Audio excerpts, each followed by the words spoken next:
Tonight we take a look at a new report on Social Security and Medicare. Joining us is Maya MacGuineas, president of the Committee for a Responsible Federal Budget. Maya, great to see you. Good to see you. This is the trustees' report on Social Security and Medicare. What's the bottom line headline of this report? Yeah, the bottom line, unfortunately, is the same bottom line that they have every year, which is our two biggest government programs, Social Security and Medicare, the thing that matters to seniors the most, are both headed towards insolvency. Now, AP led with they added a year to Social Security and 2 years to Medicare. That was the lead. Yeah, if you really scratch below the surface and look hard, you can find some good news, which is the economy's doing a little bit better, disability take-up is a little bit lower. But there is a big picture issue here that has been here not for years, but decades, and that is we know the trust funds don't have enough money to pay the benefits that have been promised.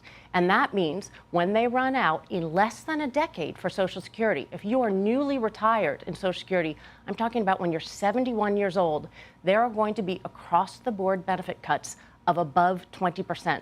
That's terrible. I mean, it's really unimaginable that nobody's doing anything to fix these programs. Yeah, we've talked about this for years, and you know, at some point, we as a country have to turn the aircraft carrier of state a little bit to be able to deal with these big entitlement programs. But both parties have avoided this. Here's the president and the former president recently about this issue.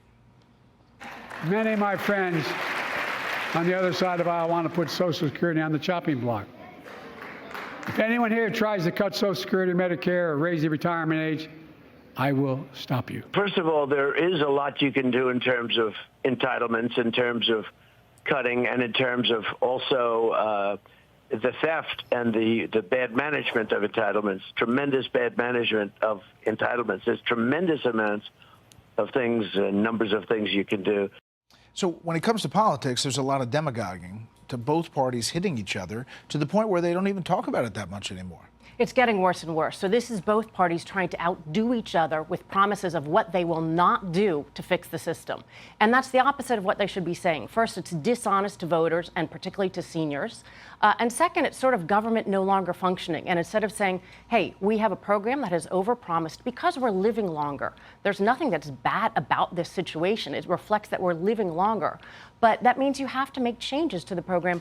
Politicians aren't willing to talk about anything hard because it's always a death match between the two parties. We need to be honest with people because the longer we wait, the more difficult those changes will be, particularly because nobody's going to touch benefits for existing seniors. They'll be protected, so much of this is going to fall on younger workers. Right, so they'll be protected is the key part. Right.